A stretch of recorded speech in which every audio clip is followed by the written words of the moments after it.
Assalamualaikum warahmatullahi wabarakatuh. Perkenalkan, nama saya Ahmad Al-Fatah dengan NIM S1A1224041. Di sini saya akan menjelaskan satu dari banyaknya materi pada mata kuliah Sistem Rekayasa Teknik Sipil. Sebelum kita masuk ke materi, kita harus memahami dahulu pengertian dari apa itu sistem rekayasa sipil. Rekayasa sipil adalah cabang ilmu teknik sipil yang meliputi riset, perencanaan, perancangan, konstruksi, inspeksi, monitoring, pemeliharaan, rehabilitasi, dan demolisasi, struktur permanen dan sementara, serta sistem struktural dan komponennya. Teknik sipil sendiri merupakan ilmu terapan yang mempelajari bagaimana kegunaan teknologi dalam merancang, membangun, dan memelihara serta memperbaiki bangunan. Setelah kita mengetahui pengertian dari sistem rekayasa sipil, maka kita juga tidak lupa harus mengetahui apa itu konsep dasar rekayasa. Konsep dasar rekayasa sipil melibatkan pemahaman, penerapan prinsip-prinsip ilmu pengetahuan dan teknologi. Rekayasa bertujuan untuk mengubah atau meningkatkan sistem yang ada menjadi lebih baik. Dalam konsep dasar ini terdapat beberapa prinsip utama yang harus diperhatikan, seperti analisis, desain, pengembangan, implementasi, dan evaluasi. Apa itu analisis? Analisis merupakan tahapan penting dalam konsep dasar rekayasa. Pada tahapan ini dilakukan pengumpulan dan pemahaman terhadap masalah yang ingin dipecahkan. Analisis melibatkan identifikasi masalah, pengumpulan data, dan pemahaman terhadap kebutuhan penggunaan. Dengan melakukan analisis yang komprehensif, kita dapat mengidentifikasi akar permasalahan dan menentukan langkah-langkah yang harus diambil untuk mencapai solusi yang tepat. Setelah itu, kita harus juga memahami tentang desain. Setelah melakukan analisis, tahapan selanjutnya dalam konsep dasar rekayasa adalah desain. Pada tahap ini dilakukan perancangan sistem atau produk yang akan dibuat. Desain melibatkan pemilihan komponen, pengaturan struktur, dan penyusunan rencana implementasi. Desain yang baik harus mempertimbangkan aspek fungsionalitas, keamanan, dan efisien. Dalam desain diperlukan pemikiran kreatif dan inovatif untuk menciptakan solusi yang optimal. Ada juga pada pengembangan. Tahapan pengembangan merupakan tahapan di mana desain yang telah dibuat diimplementasikan menjadi sistem atau produk yang nyata. Pada tahapan ini dilakukan pembuatan prototipe, pengujian, dan perbaikan jika diperlukan. Pengembangan melibatkan kerja tim yang terkoordinasi untuk memastikan bahwa sistem atau produk yang dibuat sesuai dengan desain yang telah direncanakan. Selama proses pengembangan juga perlu dilakukan pemantauan untuk memastikan bahwa semua aspek sistem atau produk telah terpenuhi dengan baik. Setelah berhasil mengembangkan, maka kita perlu mengimplementasi. Setelah melalui tahapan pengembangan, tahapan selanjutnya adalah konsep dasar rekayasa adalah implementasi. Implementasi merupakan tahap di mana sistem atau produk yang telah dibuat mulai digunakan. Pada tahapan ini dilakukan instalasi, pelatihan penggunaan, dan penyusunan jika diperlukan. Implementasi yang baik harus memastikan sistem atau produk dapat berfungsi dengan baik sesuai dengan kebutuhan pengguna. Setelah kita menganalisis, mendesain, melakukan pengembangan, dan melakukan implementasi, maka kita harus mengevaluasi. Tahapan terakhir dalam konsep dasar rekayasa adalah evaluasi. Pada tahapan ini dilakukan penilaian terhadap kinerja sistem atau produk yang telah diimplementasikan. Evaluasi melibatkan penggunaan data, analisis hasil, dan identifikasi kekurangan yang perlu diperbaiki. Dengan melakukan evaluasi secara terus-menerus, kita dapat mengidentifikasi area perbaikan dan mengimplementasikan solusi yang baik pada masa mendatang. Setelah kita melakukan semua itu, tentu saja kita mempunyai tujuan. Tujuan utama rekayasa adalah menciptakan solusi yang efisien dan berfungsi dengan baik. Rekayasa bertujuan untuk memecahkan masalah yang ada dan meningkatkan kualitas hidup manusia. Setelah itu, rekayasa juga meliputi pengembangan produk yang aman, ramah lingkungan, dan ekonomis. Kita juga tidak lupa menciptakan solusi efisien. Tujuan utama dari rekayasa adalah menciptakan solusi yang efisien. Efisien dalam rekayasa dapat diukur dari berbagai aspek, seperti penggunaan sumber daya yang optimal, waktu yang efektif, dan biaya yang efisien. Dengan menciptakan solusi yang efisien, dapat memberikan manfaat yang maksimal bagi pengguna dan juga lingkungan sekitar. Kita juga memasuki pada dimana meningkatkan kualitas, dimana kita harus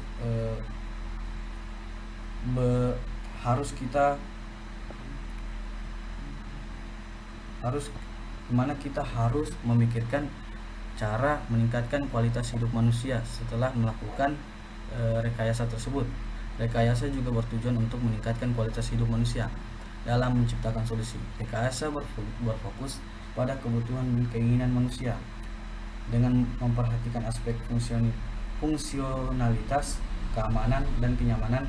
Rekayasa dapat menghasilkan produk atau sistem yang dapat meningkatkan kualitas hidup secara keseluruhan. Maka demikian pengembangan produk yang aman. Maka demikian kita dapat mendapatkan hasil pengembangan produk yang aman, ramah lingkungan dan ekonomis. Tujuan rekayasa juga meliputi pengembangan produk yang aman, ramah lingkungan dan ekonomis. Dalam proses rekayasa perlu diperhatikan aspek keselamatan pengguna, pengaruh terhadap lingkungan, dan efisiensi penggunaan sumber daya. Dengan memperhatikan aspek ini, rekayasa dapat menciptakan produk yang dapat digunakan dengan aman, tidak merusak lingkungan, dan juga ekonomis dalam penggunaannya. Kita harus mengetahui juga bagaimana proses rekayasa. Proses rekayasa terdiri dari beberapa tahapan yang harus dilakukan secara sistematis. Tahapan-tahapan tersebut meliputi identifikasi masalah, analisis kebutuhan, perancangan sistem, implementasi, uji coba, dan evaluasi.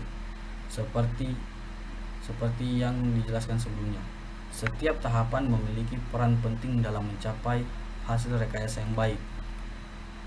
Kita masuk pada identifikasi masalah. Tahapan pertama dalam proses rekayasa adalah identifikasi masalah. Pada tahapan ini dilakukan pengenalan terhadap masalah yang ingin dipecahkan. Identifikasi masalah melibatkan pengumpulan informasi, observasi, dan analisis terhadap kondisi yang ada. Dengan mengidentifikasi masalah secara jelas, kita dapat merumuskan tujuan yang ingin dicapai dalam proses rekayasa.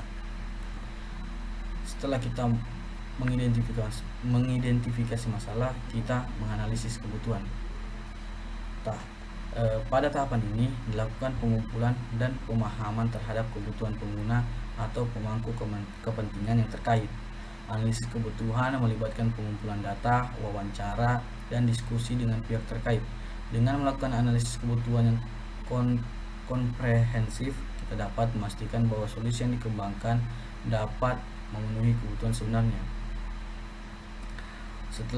Setelah melakukan analisis kebutuhan, kita memasuki pada perancangan sistem.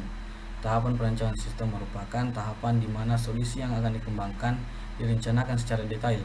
Pada tahapan ini dilakukan pemilihan komponen, penentuan arsitektur sistem, dan penyusunan rencana implementasi.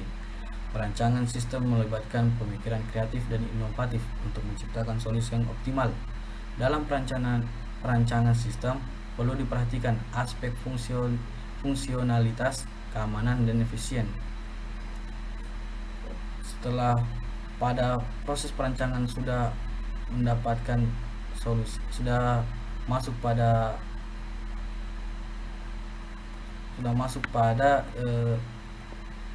tahapan yang dimana disetujui oleh orang-orang yang telah merencanakan, maka kita harus melakukan implementasi. Tahapan implementasi merupakan tahapan di mana solusi yang telah dirancang diimplementasikan menjadi sistem yang nyata. Pada tahapan ini dilakukan instalasi, pengaturan konfigurasi, dan pelatihan pengguna. Implementasi yang baik harus memastikan bahwa sistem dapat berfungsi dengan baik sesuai dengan kebutuhan pengguna. Selain itu, tahapan implementasi juga melibatkan penyesuaian dan pengujian untuk memastikan bahwa sistem dapat berjalan dengan lancar dan memenuhi standar yang ditetapkan. kita juga memasuki pada tahapan uji coba. Tahapan uji coba merupakan tahapan di mana sistem yang telah diimplementasikan diuji untuk memastikan kinerjanya. Pada tahapan ini dilakukan pengujian fungsionalitas, keamanan, dan kinerja sistem. Uji coba melibatkan simulasi dan pengujian secara menyeluruh untuk mengidentifikasi potensi kesalahan atau masalah yang perlu diperbaiki sebelum sistem dioperasikan secara penuh. Dengan melakukan uji coba yang komprehensif dapat memastikan bahwa sistem dapat berfungsi dengan baik dan memenuhi persyaratan yang telah ditentukan.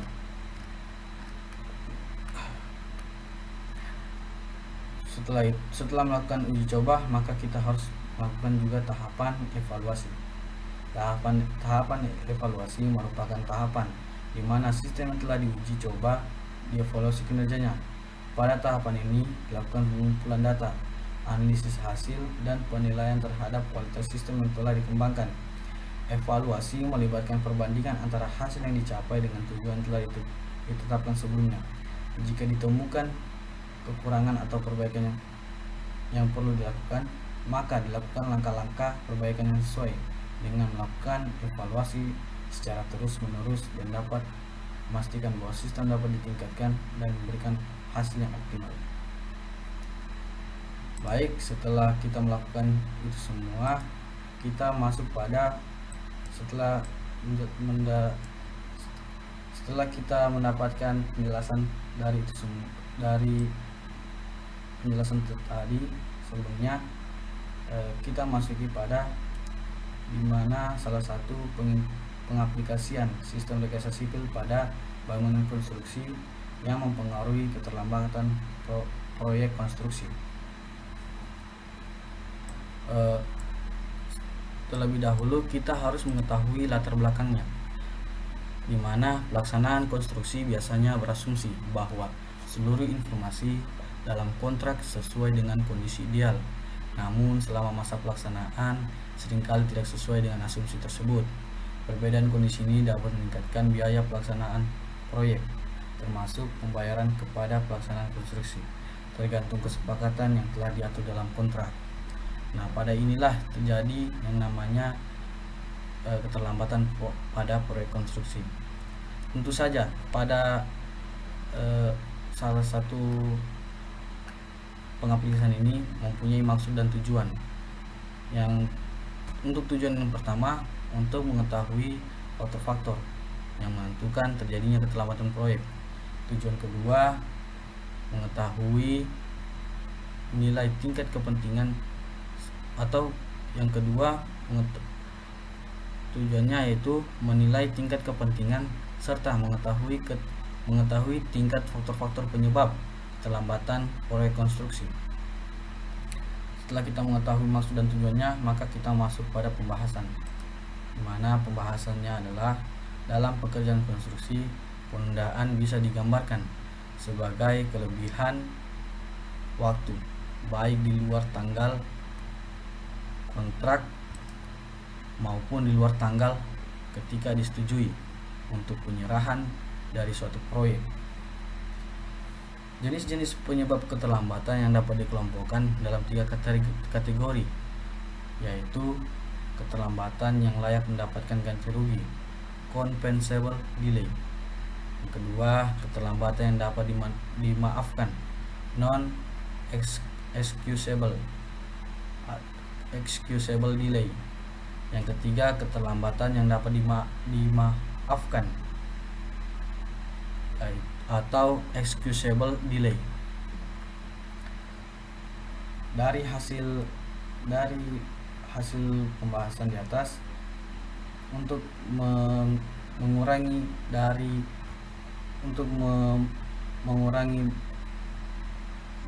proses terjadinya keterlambatan proyek konstruksi, maka kita harus menyiapkan beberapa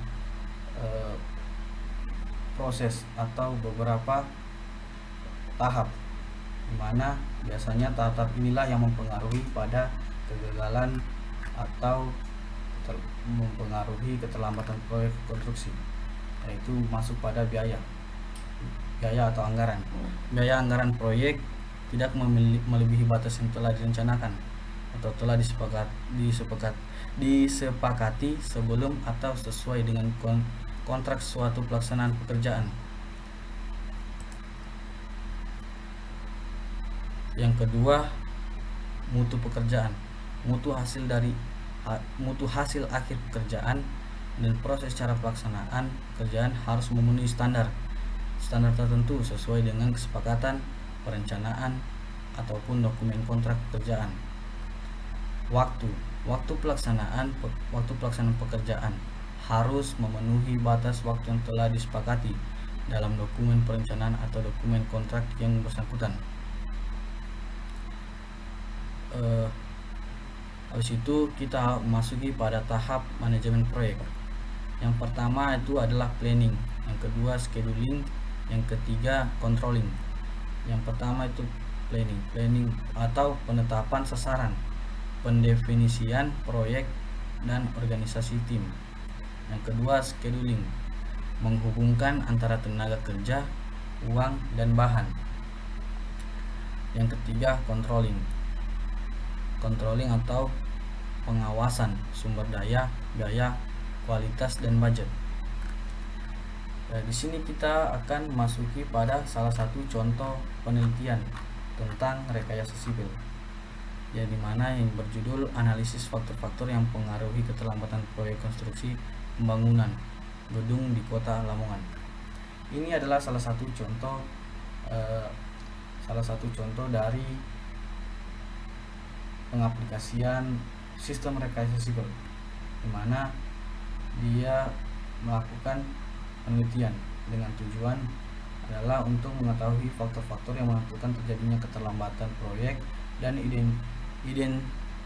intensitas terjadinya keterlambatan proyek, menilai tingkat kepentingan serta mengetahui tingkatan faktor-faktor penyebab keterlambatan proyek konstruksi di Kota Lamongan. Dia juga pada penelitian ini juga menggunakan sampel yang digunakan adalah simple random sampling atau pengambilan sampel secara sederhana atau acak. Untuk uji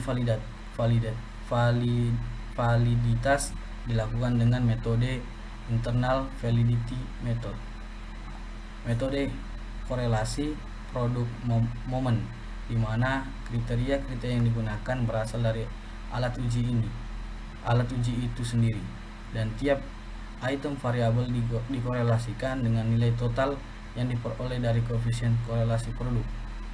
Untuk pengujian reliabilitas instrumen dengan menggunakan teknik alpha chrome batch, analisis lintas batch digunakan untuk mengetahui tingkatan pengaruh dari faktor-faktor penyebab keterlambatan proyek.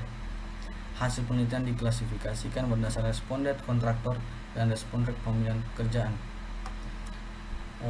Pada penelitian ini kita terlebih dahulu memahami pada bagian pendahuluan, di mana pendahuluannya berisi kondisi ideal bagi pelaksanaan konstruksi, yaitu ketika seluruh komponen kontrak konstruksi dengan penggunaan jasa diuraikan secara jelas dalam surat perjanjian, syarat umum kontrak, syarat khusus kontrak, spesifikasi teknis, gambar rencana, dan daftar kuantitas. Pelaksanaan konstruksi biasanya berasumsi bahwa seluruh informasi dalam kontrak sesuai dengan kondisi ideal, namun selama masa pelaksanaan seringkali tidak sesuai dengan asumsi tersebut. Perbedaan kondisi ini dapat meningkatkan biaya pelaksanaan proyek, termasuk pembayaran pada pelaksana konstruksi tergantung kesepakatan yang telah diatur dalam kontrak. Keterlambatan akan menyebabkan kerugian bagi pihak-pihak yang terkait, terutama pemilik dan kontraktor, karena umumnya disertai konflik, terutama pada waktu dan biaya, serta penyimpangan kualitas penyelesaian proyek. Langsung saja kita masuki pada rumusan masalah dari penelitian ini, di mana yang pertama, faktor apa yang paling berpengaruh terhadap keterlambatan proyek konstruksi di Kota Lamongan. Kedua, bagaimana intensitas terjadinya dari penyebab keterlambatan proyek konstruksi di Kota Lamongan. Yang ketiga, bagaimana tingkatan faktor-faktor penyebab keterlambatan proyek konstruksi di Kota Lamongan berdasarkan pengaruh menentukan dan tingkat intensitas terjadinya. Dan tujuannya dari penelitian ini adalah mengetahui faktor yang paling berpengaruh terhadap keterlambatan proyek konstruksi di Kota Lamongan. Yang kedua, mengetahui intensitas terjadinya dari faktor-faktor penyebab keterlambatan proyek konstruksi di Kota Lamongan. Yang ketiga, mengetahui tingkat faktor-faktor penyebab keterlambatan proyek konstruksi di Kota Lamongan berdasarkan pengaruh menentukan dan tingkat intensitas terjadinya. Penelitian ini mempunyai juga menjelaskan bagaimana kita mengetahui cara menganalisis faktor-faktor yang mempengaruhi keterlambatan proyek pada bangunan gedung. Kita melihat pada penelitian ini dia menggunakan alat penelitian pengumpulan data. Digunakan kuesioner yang disusun berdasarkan klasifikasi penyebab menurut 6 aspek manajemen. Masing-masing aspek berisi sejumlah pernyataan tentang penyebab keterlambatan yang sesuai dengan aspek tersebut. Skala pengukuran yang digunakan dalam penelitian tersebut menentukan dan untuk mengetahui intensitas terjadi yaitu skala Likert dengan 4 angka. Memasuki bagian metodenya, untuk jenis penelitian, data yang digunakan dalam penelitian ini adalah data primer dan data sekunder. Data primer diperoleh dari observasi melalui wawancara dan menggunakan daftar pertanyaan yang telah disiapkan atau kuesioner yang telah disiapkan. Sedangkan data sekunder diperoleh dari dokumen perusahaan serta publikasi lainnya yang memuat informasi yang mendukung penelitian ini. Pada bagian objek penelitian dan responden, untuk dapat memperoleh data yang cukup andal, maka daftar pertanyaan atau kuesioner yang disampaikan pada pihak-pihak yang terlibat langsung dalam proses pembangunan proyek konstruksi gedung, dalam hal ini pada personil dari sejumlah perusahaan jasa konstruksi. Personil ini dianggap cukup layak dan mampu menjawab atau mengisi kuesioner. Dan juga pada bagian variabel penelitian, variabel yang dianalisis dalam penelitian ini dibedakan menjadi variabel dependent dan variabel independent. Pada variabel yang digunakan adalah variabel dependent dan variabel independent. Variabel dependent adalah variabel yang dipengaruhi atau yang menjadi akibat karena adanya variabel bebas. Biasanya pada kode variabel ini dikode pada huruf Y atau variabel Y. Dalam penelitian ini, variabel dependent atau terikat adalah keterlambatan proyek. Yang kedua, variabel independen pada kode X merupakan variabel yang mempengaruhi atau yang menjadi sebab perubahan atau timbulnya variabel dependen. Variabel independen atau variabel yang bebas yang nantinya akan mempengaruhi variabel dependen terdiri dari variabel pertama adalah aspek perencanaan dan penjadwalan pekerjaan. Variabel kedua adalah aspek lingkungan dan dokumen pekerjaan. Yang ketiga, variabel ketiga adalah aspek sistem organisasi, koordinasi, dan komunikasi. Yang keempat, variabel keempat adalah aspek kesiapan, penyiapan sumber daya. Pada variabel kelima adalah aspek sistem inspeksi, kontrol, dan evaluasi pekerjaan. Variabel keenam adalah aspek force majeure. Baik, langsung saja kita masuk pada kesimpulan dan saran. Dari hasil penelitian yang telah dilakukan, maka dapat diambil kesimpulan sebagai berikut. Yang pertama, faktor yang paling berpengaruh terhadap keterlambatan proyek di Kota Lamongan. Menurut responden kontraktor, indikator, gambar atau spesifikasi rencana yang salah atau tidak lengkap menjadi faktor paling menentukan keterlambatan dengan tingkat kesetujuan 92%. Yang kedua, menurut responden pemilih pekerjaan, indikator mobilisasi sumber daya, bahan, alat, tenaga kerja yang lambat, dan salah satu paling menentukan keterlambatan dengan tingkat persetujuan 95%. Dan yang kedua, intensitas terjadinya penyebab keterlambatan proyek konstruksi oleh kontraktor di Kota Lampung, yaitu yang pertama, menurut responden kontraktor, indikator gambar spesifikasi rencana yang salah atau tidak lengkap menjadi salah satu paling tinggi intensitas terjadinya dengan tingkat kesetujuan 89%. Yang kedua, tentang pekerjaan indikator, banyak hasil pekerjaan yang harus diperbaiki diulang karena cacat atau tidak benar dengan indeks paling tinggi intensitas terjadinya dengan tingkat kesetujuan 70%. Yang ketiga, faktor-faktor yang menyebabkan keterlambatan proyek konstruksi di Kota Lampung melalui metode analisis lintas, yaitu sebagai berikut. Pada poin pertama, responden kontraktor dengan skala menentukan variabel X perencanaan penjadwalan pekerjaan mempengaruhi keterlambatan proyek paling besar, yaitu sebesar 0,194x. Sedangkan untuk skala intensitas variabel X2 aspek lingkup dan dokumen pekerjaan pengaruhi keterlambatan proyek paling besar, yaitu sebesar 0,224.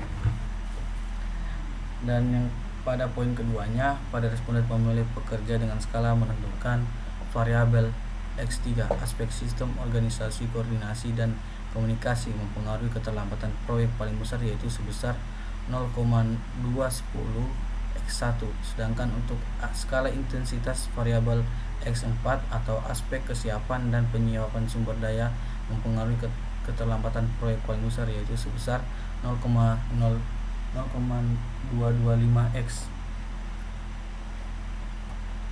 Dan adapun saran-saran yang dikemukakan, yang pertama, bagi penelitian selanjutnya perlu adanya penelitian yang didukung dengan data-data sekunder atau dokumentasi perusahaan, memperlengkap variabel yang dipergunakan untuk menggali lebih dalam persepsi dari responden, dan penelitian itu lebih memfokus pada masing-masing variabel penelitian.